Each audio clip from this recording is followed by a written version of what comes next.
illegitimize them because they say they are a believer. It's just so arrogant. And in some ways hypocritical to me. Matthew McConaughey just destroyed atheist Hollywood with his firm answers. His conversations about religion are authentic. You may want to pay close attention to how the back and forth between him and Joe Rogan unfolded. Let's get right into it. That character that you played was as a fascinating guy, and I kind of feel like there's some of you in that guy. Sure. While talking about the movie Contact, Joe Rogan asked McConaughey if he was religious. The actor's response was epic, and it changed everything. You are religious in some way. Yeah, absolutely. And I want to bring this up in this day and age when people go, no, I'm not religious, I'm only spiritual. You know what the Latin root of religion is? Re-legare. And legare means to bind together. Re means again. McConaughey is the best example of an actor who hasn't allowed Hollywood to affect his faith. He is definitely someone that other entertainers should watch out for. It gets even more interesting with McConaughey sharing thoughts that have crossed the mind of everyone at one point or another. Well, in a world that's saying I'm only spiritual because I want unity, that's exactly what religion means. We bastardized the meaning of it over time, and we've excluded people and we've corporatized it and such, but yes, I am religious. In the next clip, McConaughey draws the relationship between science and religion. This is something you wouldn't want to miss. That character, you know, I had written stories. I'd written a college paper called John Wayne Goes West, and it was about how can you be a believer in a world of science? And I remember writing things like, during the making of that movie, like, science is the practical pursuit of God.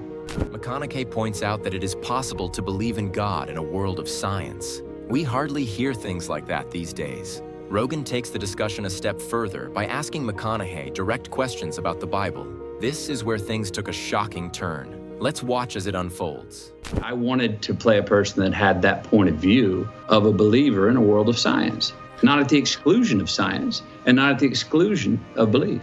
McConaughey's role in the movie Contact showed that it was possible for religion and science to coexist. But the next question goes even deeper. Are you taking the Bible at its literal word, or do you use it as some sort of a guidebook of the experiences of these people that lived thousands of years ago that have been translated from multiple different languages back to English?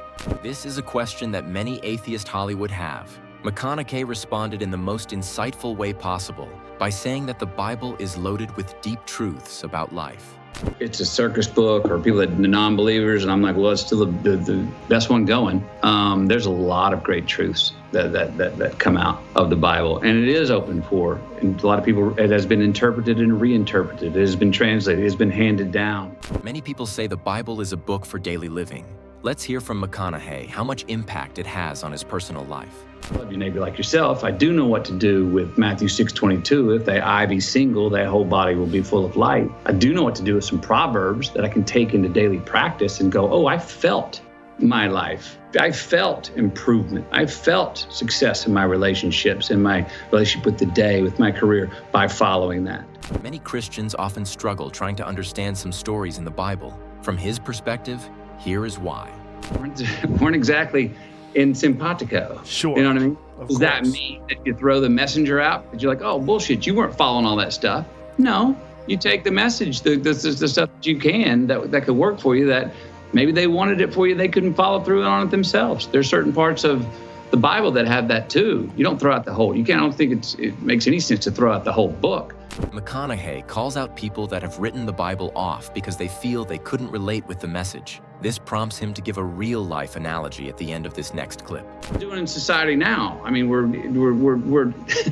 making people persona non grata because of something they do, or and that is right now deemed wrong, or it's the hot point and a hot topic right now. You can't erase someone's entire existence. In an industry that is hostile towards Christianity, Rogan had a very intriguing question for McConaughey. Have you encountered difficulty expressing this in Hollywood? You know, Hollywood is predominantly left-wing and very secular or Jewish in some circles, but It's not like a place where Christian fundamental values are espoused openly. This was a tricky question, but watch how McConaughey handled it very carefully. I've seen people read the room and go, whoa, that wouldn't bode well for me in the future. If for getting a job or getting votes or what have you. Yeah. I have seen that. I've witnessed that. I don't judge him for it. I just wish, that it seems like a silly argument. McConaughey feels it is condescending for Christians to be criticized or condemned for their beliefs. The actor experienced this firsthand in this next clip. First off, I want to thank God because that's who I look up to. He's graced my life with opportunities that I know are not of my hand or any other human hand. He has shown me that it's a scientific fact that gratitude reciprocates. The cringe from Jennifer Lawrence when McConaughey mentions God is hard to miss. Even the applause from the crowd ceased. Watch how he goes on deliver his speech like nothing changed. In the words of the late Charlie Lawton, who said, when you got God, you got a friend, and that friend is you.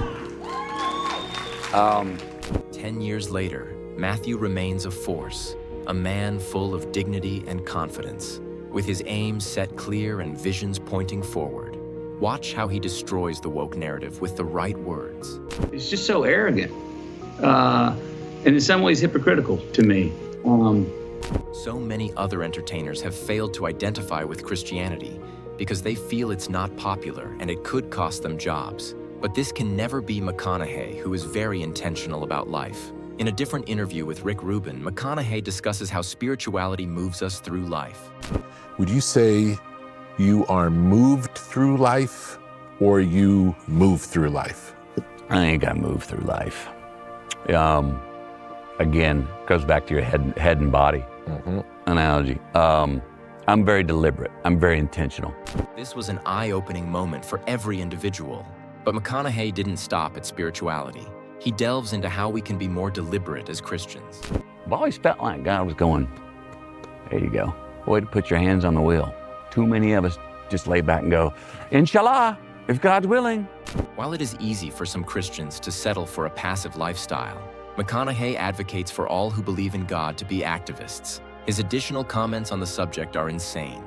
My hunch is that if there is a God, he's going, well, yeah, but take responsibility for it. You can make choices that will have consequences and put your hands on the wheel. And so in that way, I think I'm moving, but I mean, the big stuff that's happened to me, it's moved me. If I go back. It wasn't enough to stop at the importance of our decisions. McConaughey took the discussion towards the wildest logical extreme. Truthfully, what do I also need? Yeah. Come Friday, I kind of need Sunday morning. I need that church.